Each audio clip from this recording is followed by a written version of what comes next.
We are excited to have Scott Abernathy with us today. Scott is the owner-broker president of Property Management, Inc., and has a slew of designations behind his name related to property management. So you are the true expert. Before we jump into that topic of property management, though, because that is such an exciting topic, I'm going to ask you the question I ask everyone. Okay. We're called the RealTea podcast. Mm-hmm. What's in your teacup? Ooh. Can it be legal? Ooh, I or does hope it have so. to be legal? No, I'm just kidding. No, I'm a coffee drinker, if that's what you're asking. But I'd like some Baileys in it, if that's an option. Sure. It's the holiday season. Why not? Let's cheer it up. That's great. Okay, so property management is a huge topic when it comes to real estate. I mean, it's a big deal. Let's jump into how did you get into property management? What inspired you to go down that route? I'm one of the very few people in this world that actually decided at a young age that this is the avenue I wanted to go. It's a combination of reasons, and it really starts with my father, who was not in real estate. He was a physician, but he subscribed to the Forbes 400, Forbes magazine, and he would always share with me the Forbes 400 list. And I don't know, I was like 12 years old and fascinated by this. What can I say? 12-year-old kids like money, right? And I noticed that if you take out the top 300, the ones that I call the lucky ones, they fell into it, or right place, right time, right idea, something like that, and look at the next 300, and in excess of 70% of them had earned their wealth in real estate. So I knew real estate investment, at least, was where I wanted to be at some point from a very young age. So I joined the Air Force, which doesn't have anything to do with that.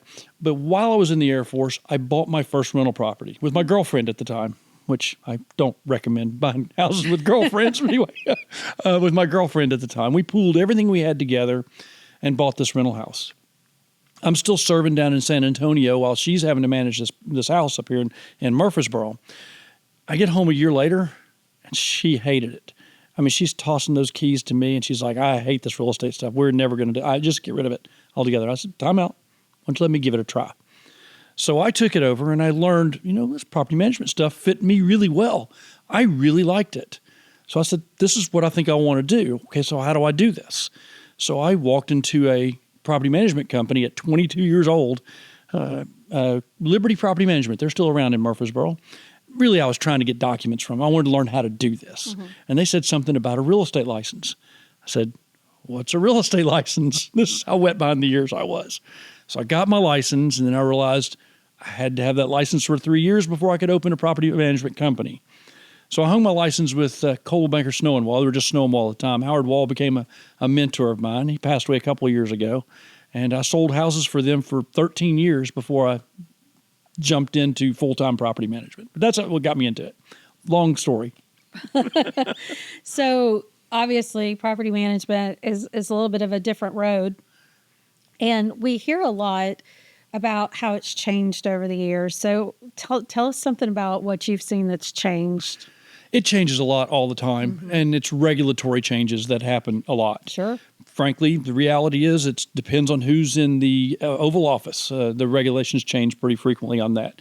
Not trying to play politics or anything, but one side's going to give us fewer regulations, the other side's going to give us more.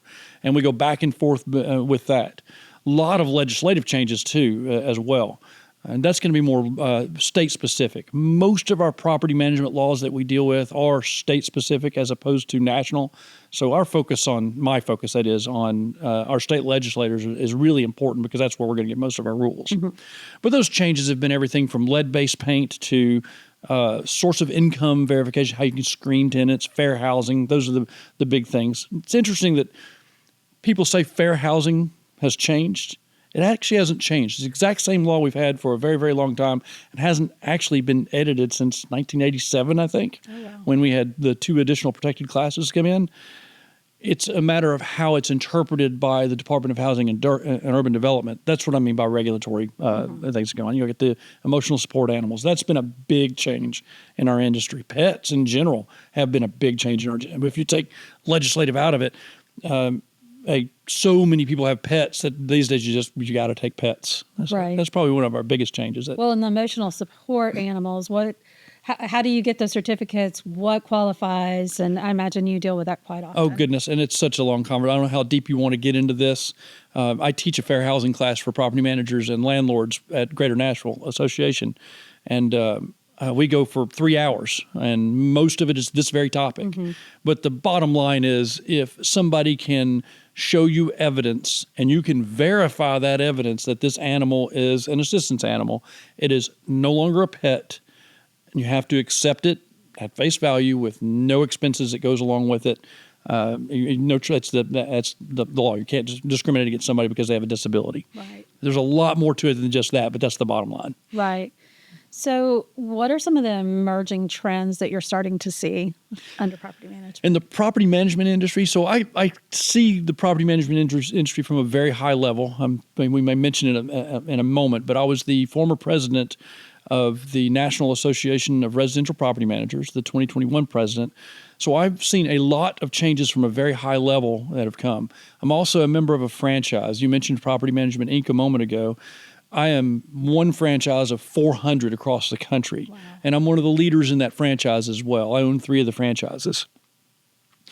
What I see, the biggest trend I'm seeing is consolidation. These management companies are getting bigger and bigger, and they're consolidating more and more. The big guys are eating the mom and pops. Mm-hmm. And the reality is, it's tough to make money in property management. It's if you go and sell a house, and I know I'm not going to get into Sherman antitrust, don't get me wrong. If I go and sell a house, I might put, $20,000 in my pocket. I go and rent a house, I might put $100 in my pocket. It's a big difference. You got to do a lot of it. And a lot of property managers said, you know what, don't need to do this. I'm going to merge with, I could name a handful of companies, but I probably shouldn't. And they've grown and grown and grown. Now we're seeing a little stoppage of that. You're seeing the sales of property management companies slow down a lot. And there's various reasons for that. The biggest one is it's not that they've run out of money, it's they've run out of alternatives to do when they get to a certain point. As I understand it, the idea, and I'm not going to sit here and pretend to understand the Wall Street MBA mindset or anything, is they created as a real estate firm, put a technology component into it, and sell it as a technology company.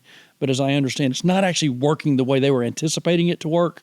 Therefore, they've kind of backed off on doing some of this. That's the big changes I'm seeing in the property management industry as a whole. Mm-hmm. You have a lot of brokers, though, whose agents start deciding they're going to, whether it's their own properties they're going to manage or they just have an owner who says, I'd like you to manage my property. What does a broker need to be concerned about when they start seeing their agents want to manage properties? I warn brokers all the time. Unless somebody actually knows what they're doing, don't let them do it. And the reason why is, the National Association of Realtors says the most litigious part of the real estate industry is property management. Right. Some of that is natural. We have to file lawsuits all the time when we're doing evictions and stuff like that. Some of it is natural. But the big ones, the ones that cost the broker a lot of money, are the traps that these realtors can fall into that they have no idea that we're getting into. I just mentioned fair housing, and I don't want to call fair housing a trap. Fair housing is there for a reason, mm-hmm. and fair housing is important. But if you don't understand fair housing when it comes to landlording and property management, you are going to slip right into one of those traps, and it's going to cost you and your broker a lot of money. And your broker is just as responsible for it as anybody else. Right.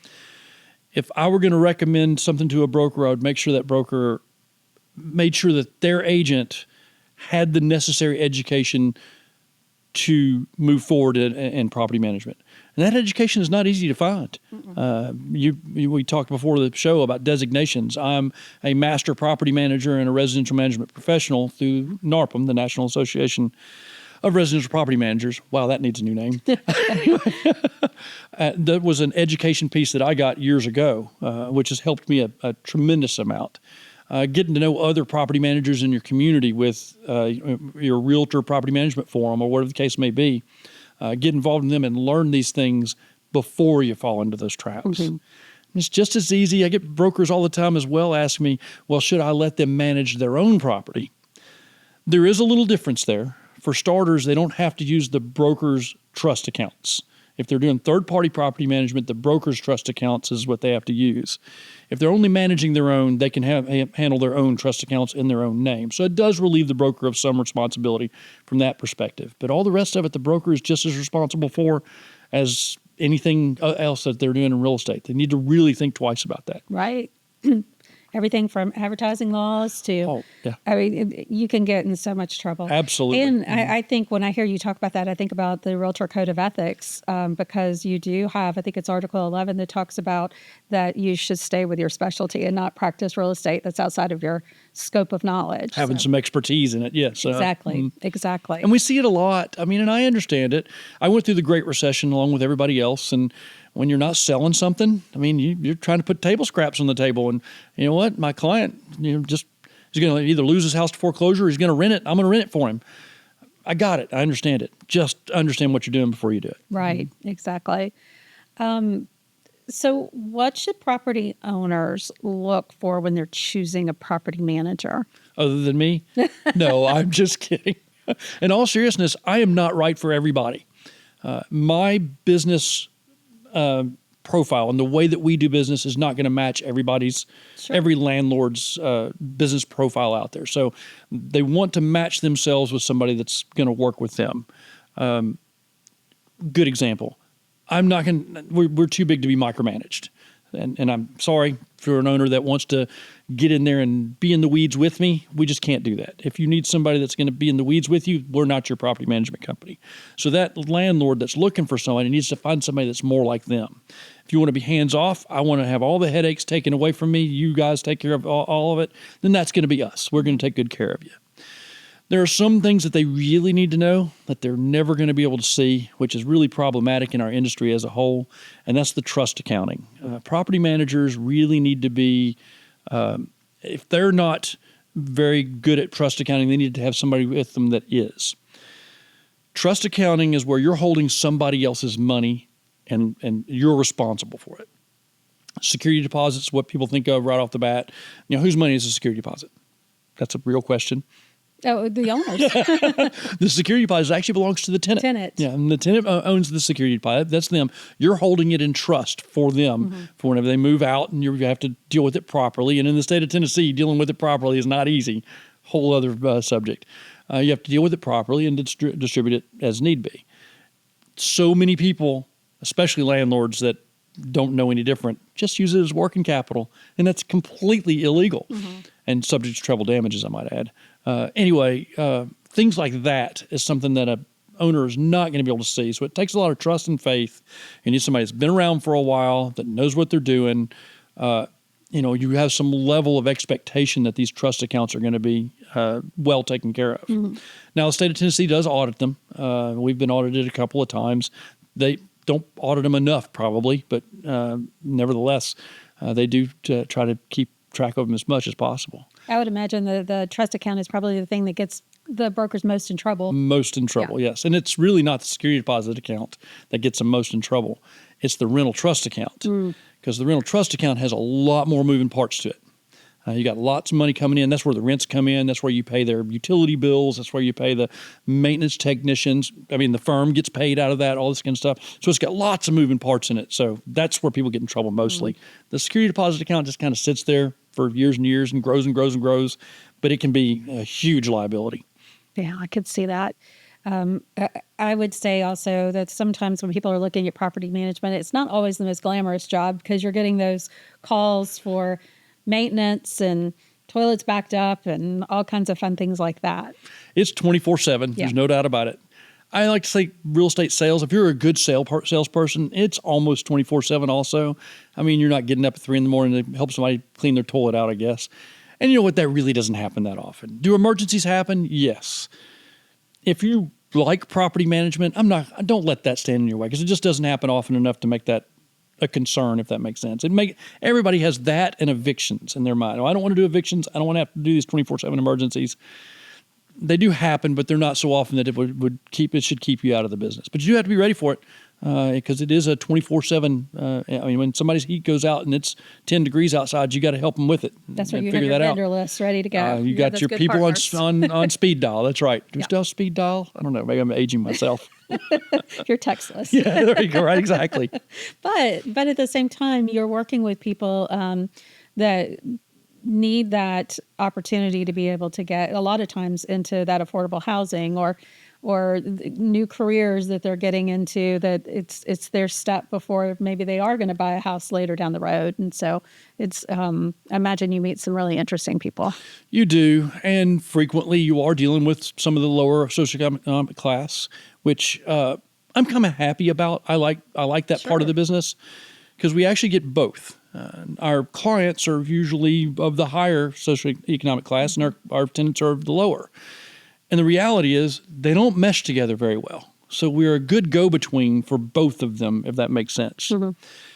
You mentioned just a moment ago that property management kind of looked down upon or whatever. I forget the word that you used. Oh, not look down on. No, but sometimes you know what I mean? Have, it's kind of the... No, sometimes you have the unglamorous jobs. Good glamorous, that's what it was. Yeah, Unglamorous, that's what it was. Toilets and things. We get that a lot. The image of the property manager being the bottom rung of the real estate industry.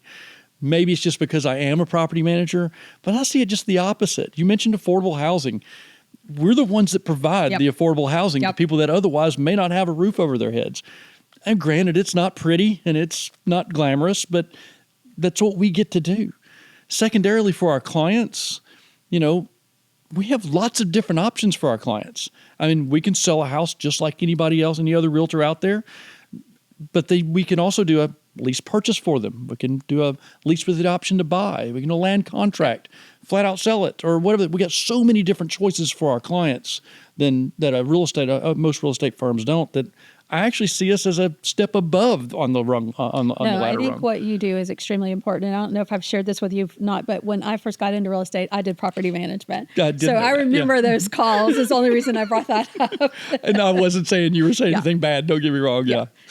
We do get that image though. Yeah. Mm-hmm. And that's a shame because I think what property managers do is so important, and there is a huge market for it where people need that assistance, and they need you to be able to watch out for those leases and contracts and explain that to them, as much as somebody who's buying a house needs somebody to be able to walk them through the contract. So it's a huge responsibility to be able to help both the owner and the tenant to be able to understand what they're signing. Right, both the clients and the tenant. It's a professional responsibility to make sure that it's clear and transparent and that they understand what they're signing. So it's very important. I just remember those calls. That's why I said that. I did remember you had a property management background. This is why I'm doing what I'm doing. It's not for everybody. You're right. It's not for everybody. So what are some of the common mistakes that property owners make when they start getting a property ready for property management, or they start pricing what they're going to charge? Walk through that a little bit. I'd say probably the biggest mistake a new owner makes is focusing too much on cash flow. Don't take me the wrong way. Cash flow is important. I love cash flow. That's what I've built my portfolio of rental properties on, is cash flow. So I do understand the value of cash flow. The challenge is, in today's market, if you're focused solely on cash flow, you're probably buying pretty poor properties, quality of the properties, that is. And you're going to have a lot of maintenance that you have to deal with. Underestimating maintenance is probably the biggest mistake that a landlord can make. Every house is going to need maintenance. And we get it all the time. Oh, we just rehabbed this house 3 years ago. It's got everything brand new. We shouldn't have to have any work done to it. You're going to have work done to it. We just bought it and it was brand new. It's still going to need work done to it. That's just the nature of real estate, and people underestimate maintenance mostly. That's what I see mostly. So factor in maintenance. Something I tell my clients frequently is about every 15 years, you need to estimate about a year's worth of rent needs to go into that property to rehab it. You're going to need to put windows in at some point. You're going to need to recarpet the property. You're going to need to put gutters and siding on it, whatever the case may be. So about every 15 years, you need to estimate about a year's worth of rent to do that. And then what would you say is the biggest lesson you've learned so far in your career? My wife and I talked about this when you sent me that list over. This is a big question because I've been doing this for almost 35 years now. I've learned an awful lot of lessons. I'm going to give you two, if that's okay. Yeah, and one of them is more of a personal lesson, and the other is a business lesson. We'll start with the business lesson. I hear a lot of times that the rich get richer and the poor get poorer. I've seen a lot of people with very little money become wealthy with real estate. With poor backgrounds, poor everything, with real estate, they've become wealthy. I believe, and this is a core belief of mine, that the very best way for middle-class Americans to become upper-class Americans is through rental property rental property ownership, through the ownership of scattered site properties. Dig into that just a little bit. I hear a lot of people say, I want apartment buildings, I want apartment buildings. Yeah, great. Those are fantastic.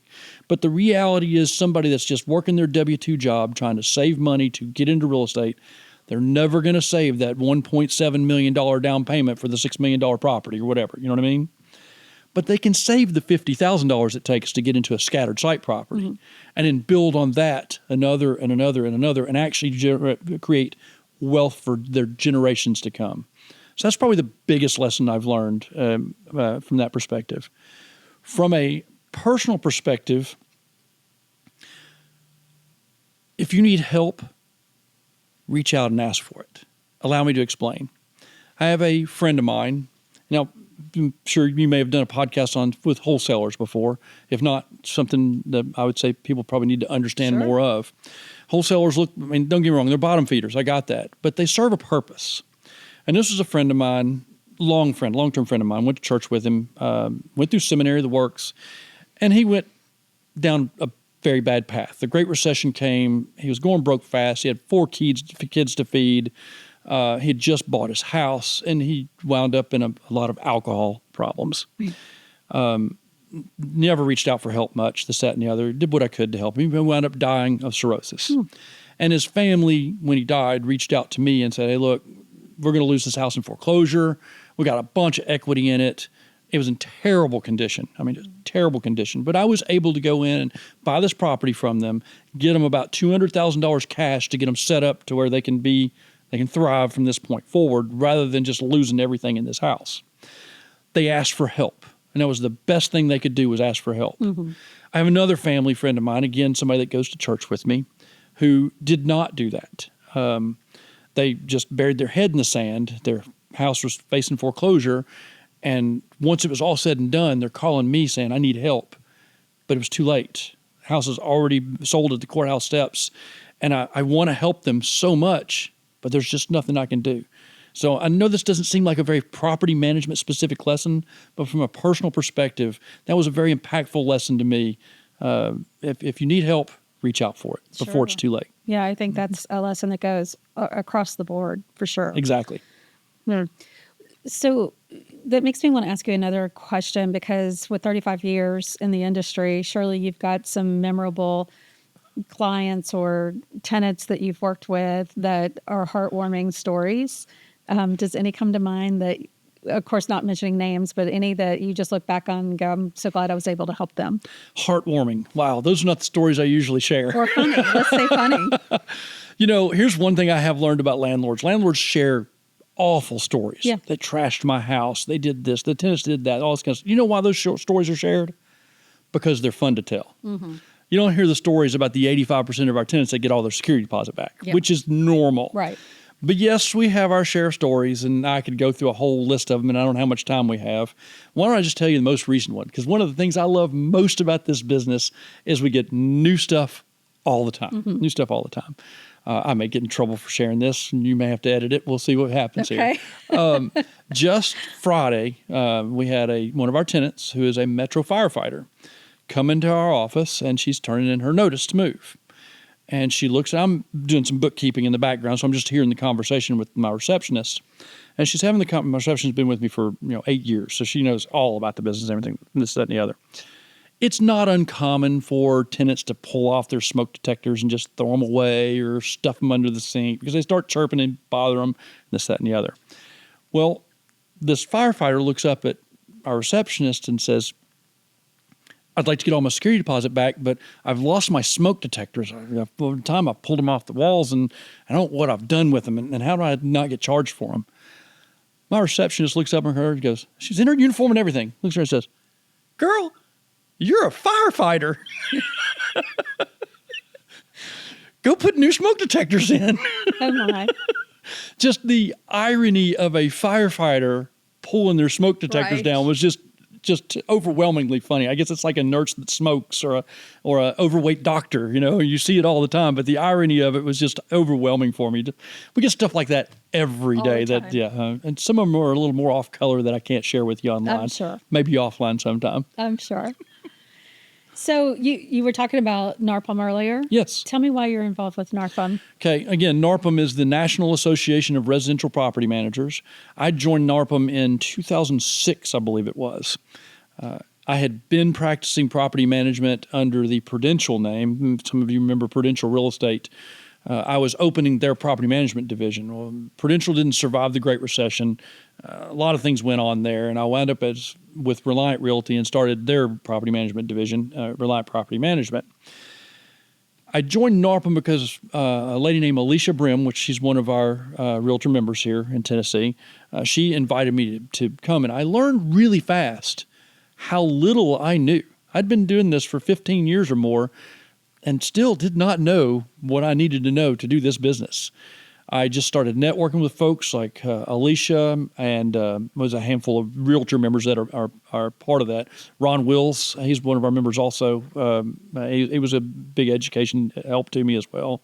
Beverly Browning, there's a whole bunch of them that really helped me out. And that was on the local level. And then they talked me into going to a national convention in Scottsdale, Arizona. Mm-hmm. Where there were, at the time, 700 property managers from across the country there. And I was just so overwhelmed with the amount of information that I was able to collect from them that I was all in from that point forward. I got their designations. I joined their board, wound up being the president of the organization. It is a wealth of information for somebody wanting to do scattered site type property management, which is, your 4 doors or less, quadruplex or less, which is what realtors do usually. Mm-hmm. It's a wealth of information there, all kinds of classes and courses and networking that has been extremely beneficial to my career. That's great. That's great. Well, we appreciate everything you do and know that you are a great instructor. So if anybody ever has an opportunity to take one of your classes, I would highly recommend it. Thank you. I appreciate that. Absolutely. And I'll just end by asking, is there anything else that you would recommend for our members? Yes. I mean, other than what you just said, if somebody is interested in doing property management, definitely take the classes. They don't have to be mine, although I will readily admit the Realtors Association is sorely lacking in property management education. The classes that I teach are ones that I wrote. So, and I don't mind doing that. Don't take me the wrong way, but we need more of it from the realtor's perspective. If you're not going to get it there, get it somewhere. Your real estate investors groups, NARPM, the apartment association. Just get the education before you dive in, before you get yourself in trouble. Right, because like we said earlier, you definitely need to know what you are doing before you get yourself in any kind of trouble. You know what? I'll say one more thing if you don't mind. Sure. Conflict. Be prepared for conflict. If you want to be a property manager or a landlord too that doesn't have a property manager, conflict is the name of the game. As a property manager, I have to make people do things they don't want to do all the time. Be prepared for 1-star reviews. Matter of fact, my leasing agent, we call him 1-star Nathan. I mean, anytime you turn somebody down, it's a likelihood you're going to get a 1-star review. It's just the nature of the beast. There's a lot of conflict there. You're going to have to make people pay their rent. You're going to have to make people move out of their house. It's not a pleasant experience, but it is part of the job.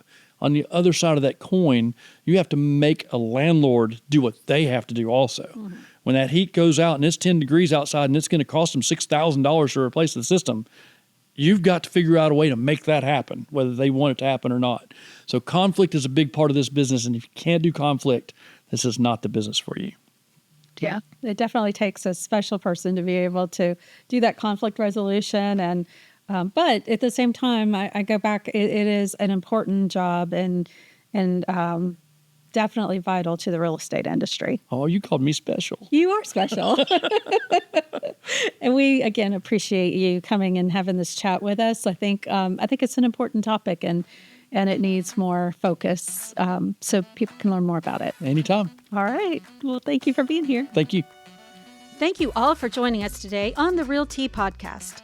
If you enjoyed this episode, please share it with your friends and colleagues. Then visit tnrealtors.com to submit your questions and topics for future episodes of the RealTea podcast. Thanks for listening.